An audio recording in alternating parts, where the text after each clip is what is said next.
Hi guys, welcome back. ಈ ವಿಡಿಯೋದಲ್ಲಿ ಎಲ್ಲೋ R ಅಂದರೆ ಏನು, ಹೆಂಗೆ ಪ್ರಿಪೇರ್ ಮಾಡಬೇಕು ಆ್ಯಂಡ್ ಯಾರ ಹತ್ರ ಕಲೆಕ್ಟ್ ಮಾಡ್ಕೋಬೇಕು ಅನ್ನೋದ್ರ ಬಗ್ಗೆ ಕಂಪ್ಲೀಟಾಗಿ ತಿಳ್ಕೊಳ್ಳೋಣ. ಮೊದಲನೇದಾಗಿ ಎಲ್ಲೋ ಆರ್ ಅಂದರೆ ಏನು? Letter of recommendation. ನೇಮಲ್ಲೇ ಇರೋ ಥರ ಇದೊಂದು ರೆಕಮೆಂಡೇಶನ್ ಲೆಟರ್. ಸೊ ನಿಮಗೆ 2ರಿಂದ 3 ಎಲ್ಲೋ ಆರ್ಸ್ ಬೇಕಾಗಿರುತ್ತೆ. ಇದನ್ನು ನೀವು ನಿಮ್ಮ ಟೀಚರ್ಸ್ ಇಲ್ಲ ಪ್ರಿನ್ಸಿಪಾಲ್ ಅಥವಾ ನಿಮಗೇನಾದರೂ ವರ್ಕ್ ಎಕ್ಸ್ಪೀರಿಯನ್ಸ್ ಆರ್ ಇಂಟರ್ನ್ಶಿಪ್ ಮಾಡಿದರೆ ನೀವು ನಿಮ್ಮ ಕಂಪನಿ ಕಡೆಯಿಂದನೂ ಕೂಡ ಕಲೆಕ್ಟ್ ಮಾಡ್ಕೋಬೋದು. ಸೊ ಟೀಚರ್ಸ್ ಹತ್ರ ಕಲೆಕ್ಟ್ ಮಾಡ್ಕೊಳ್ಳುವಾಗ ಯಾರಾದರೂ PhD ಮಾಡಿರೋ ಟೀಚರ್ಸ್ ಇದ್ದರೆ ಅವ್ರ ಹತ್ರ ಆರ್ ನಿಮಗೆ ಕ್ಲೋಸ್ ಆಗಿರೋ ಟೀಚರ್ಸ್ ಹತ್ರ ಕಲೆಕ್ಟ್ ಮಾಡ್ಕೊಳ್ಳೋಕ್ಕೆ ಟ್ರೈ ಮಾಡಿ. ಇಲ್ಲೊಂದು ಸಮಸ್ಯೆ ಖಂಡಿತ ಇದೆ. ಸೊ ಅವ್ರು ಬರೆದು ಕೊಡ್ತಾರಲ್ಲ, ನಮಗೇನು ವರೀಸ್ ಅಂತ ಕೇರ್ಲೆಸ್ ಮಾಡೋಕ್ಕೆ ಹೋಗ್ಬಾರ್ದು. ಏಕೆಂದರೆ ನಿಮ್ಗೆ ಅಡ್ಮಿಷನ್ ಸಿಗೋಕ್ಕೆ ಇದು ಕೂಡ ಒಂದು ಇಂಪಾರ್ಟೆಂಟ್ ಲೆಟರ್ ಆಗಿರುತ್ತೆ. ಸೊ ಅವರು ಲೆಟರಲ್ಲಿ ಏನೇನು ಮೆನ್ಷನ್ ಮಾಡ್ತಾರೆ ಮತ್ತು ಏನೇನು ಮೆನ್ಷನ್ ಮಾಡಬೇಕು ಅಂತ ನಿಮ್ಗೆ ಅನಿಸುತ್ತೆ, ಅದನ್ನು ಮಾಡ್ತಾ ಇದ್ದಾರಾ ಇಲ್ವಾ ಅನ್ನೋದ್ರ ಬಗ್ಗೆ ನೀವು ತಿಳ್ಕೊಳ್ಳೋದು ಬೆಸ್ಟ್. ಇಲ್ಲ ಎಲ್ಲರ ಥರನೂ ನಾರ್ಮಲಾಗಿ ಇವ್ರ ಸ್ಟೂಡೆಂಟು ಇಲ್ಲಿ ಓದ್ತಾ ಇದ್ದಾರೆ ಅನ್ನೋದ್ರ ಬಗ್ಗೆ ಬರೆದು ಕೊಡ್ತಾ ಇದ್ದಾರಾ ಅನ್ನೋದನ್ನ ಕರೆಕ್ಟಾಗಿ ಚೆಕ್ ಮಾಡ್ಕೊಳ್ಳಿ. ಕೆಲವೊಂದು ಕಾಲೇಜ್ಗಳಲ್ಲಿ ಟೀಚರ್ಸ್ ಬ್ಯುಸಿಯಾಗಿರೋದ್ರಿಂದ ಅಥವಾ ಬೇರೆ ಕ್ಲಾಸಸ್ನ ಅಟೆಂಡ್ ಮಾಡೋದ್ರಿಂದ ನಿಮಗೇನೆ ಬರ್ಕೊಂಡು ಬನ್ನಿ ಅಂತಲೂ ಹೇಳ್ಬೋದು. ಸೊ ನೀವು ಎಷ್ಟು ಚೆನ್ನಾಗಿ ನಿಮ್ಮ ಬಗ್ಗೆ ಹೇಳ್ಕೊಳಕ್ಕಾಗುತ್ತೋ ಆ ರೆಕಮೆಂಡೇಶನ್ ಲೆಟ್ರಲ್ಲಿ ಅಷ್ಟು ಚೆನ್ನಾಗಿ ಹೇಳ್ಕೊಂಡ್ರೆ ನಿಮಗೆ ಅಡ್ಮಿಷನ್ ಸಿಗೋ ಚಾನ್ಸಸ್ ತುಂಬ ಹೈ ಆಗಿರುತ್ತೆ. ಹಂಗನ್ಬಿಟ್ಟು ಇಲ್ಲದೇ ಇರೋದನ್ನೆಲ್ಲ ಹೇಳೋಕೆ ಹೋಗ್ಬಾರ್ದು. ಯಾಕಂದರೆ ನಿಮ್ಮ ಟೀಚರ್ಸು ಕೂಡ ನೋಡಿ ಅದನ್ನು ಸೈನ್ ಮಾಡ್ತಾರೆ, ಅವರು ನೋಡದೆ ಏನು ಸೈನ್ ಮಾಡಲ್ಲ ಅಲ್ಲ.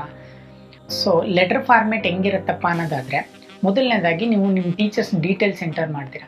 ಲೈಕ್ ಅವ್ರ name, phone number, Gmail ID and address.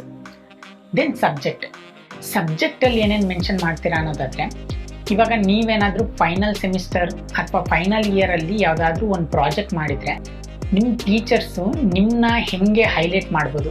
Like ಅವರು ನಿಮಗೆ ಹೆಂಗೆ ಗೈಡ್ ಮಾಡೋದಾಗಿರ್ಬೋದು ಅಥವಾ ನೀವು ಯಾವುದಾದ್ರು ಸಜೆಷನ್ ಕೊಟ್ಟಿರೋದಾಗಿರ್ಬೋದು ಅಥವಾ ಈ ಪ್ರಾಜೆಕ್ಟ್ನ ನಿಮ್ಮ ಫ್ರೆಂಡ್ಸ್ಗಿಂತ ನೀವು ಹೆಂಗೆ ಚೆನ್ನಾಗಿ ಮಾಡಿದ್ರಿ, ಲೈಕ್ ಆ ಟೀಚರ್ಸು ನಿಮ್ಮ ಮಧ್ಯೆ ಯಾವುದಾದ್ರು ಒಂದು ಸಿಚುವೇಶನ್ನ ತಗೊಳ್ಳಿ, ಅದನ್ನು ಎಕ್ಸ್ಪ್ಲೈನ್ ಮಾಡೋಕ್ಕೆ ಟ್ರೈ ಮಾಡಿ.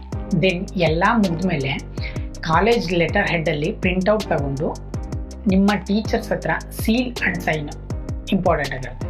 ಸೊ ಅವ್ರ ಹತ್ರ ಸೀಲ್ ಇಲ್ಲ ಅನ್ನೋದಾದರೆ ಕಾಲೇಜ್ ಲೆಟರ್ ಹೆಡ್ ಅಂತೂ very important. So college letter ಹೆಡ್ಡಲ್ಲಿ ನೀವು ಪ್ರಿಂಟೌಟ್ ತಗೊಂಡು ದೆನ್ ಸೈನ್ ಮಾಡಿಸ್ಕೊಳ್ಳಿ.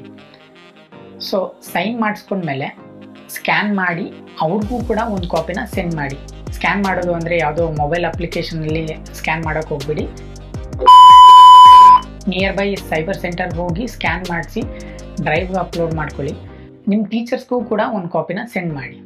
ಸೊ ಈ ಎಲ್ಲೋ ಆರು ಎಲ್ಲಿ ಯೂಸ್ ಆಗುತ್ತಪ್ಪ ಅನ್ನೋದಾದರೆ, ನೀವು ನಿಮ್ಮ ಕಾಲೇಜ್ಗೆ ಅಪ್ಲೈ ಮಾಡಬೇಕಾದ್ರೆ ನೀವು ರೆಕಮೆಂಡೇಶನ್ ಲೆಟರ್ನ ಅಪ್ಲೋಡ್ ಮಾಡಬೇಕಾಗಿರುತ್ತೆ. ಕೆಲವೊಂದು ಯೂನಿವರ್ಸಿಟಿಗಳು ನಿಮಗೆ ಡೈರೆಕ್ಟಾಗಿ ಅಪ್ಲೋಡ್ ಮಾಡೋಕ್ಕೆ ಆಪ್ಷನ್ ಕೊಡಲ್ಲ, ನಿಮ್ಮ ರೆಕಮೆಂಡರ್ದು ಡೀಟೇಲ್ಸ್ನ ಅಪ್ಲೋಡ್ ಮಾಡಬೇಕಾಗಿರುತ್ತೆ.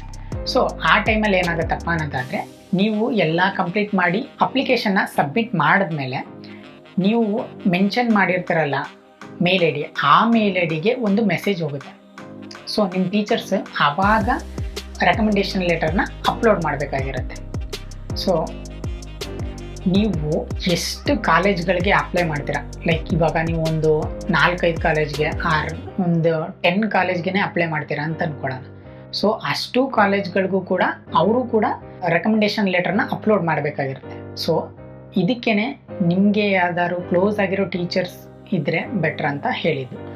ನೀವೇನಾದರೂ ಡೆಡ್ಲೈನ್ಗಿಂತ ಮುಂಚೆ ಅಪ್ಲಿಕೇಶನ್ನ ಕಂಪ್ಲೀಟ್ ಮಾಡಿ ಸಬ್ಮಿಟ್ ಮಾಡಿದರೂ ಕೂಡ ನಿಮ್ಮ ರೆಕಮೆಂಡೇಶನ್ ಮಾಡೋರು ಲೆಟರ್ ಅಪ್ಲೋಡ್ ಮಾಡಿಲ್ಲ ಅಥವಾ ಲೆಟರ್ ಕನ್ಫರ್ಮ್ ಮಾಡಿಲ್ಲ ಅಂತನ್ನೋದಾದರೆ ನಿಮಗೆ ಅಡ್ಮಿಷನ್ ಸಿಗೋ ಚಾನ್ಸಸ್ಸು ತುಂಬ ಕಡಿಮೆ ಆಗುತ್ತೆ. ಇಲ್ಲ ಅಡ್ಮಿಷನ್ ಕೂಡ ಸಿಗದೇನೂ ಇರ್ಬೋದು. ನಾನೇನಯ್ಯ ತಪ್ಪು ಮಾಡಿದೆ, ನಾನು ಎಲ್ಲಿ ತಪ್ಪು ಮಾಡಿದೆ? ಸೊ ಇದಿಷ್ಟು ಎಲ್ಲೋ ಅವ್ರ ಬಗ್ಗೆ. ಈ ವಿಡಿಯೋಗಷ್ಟೇ, ಮತ್ತೆ ಸಿಗೋಣ, ಬಾಯ್.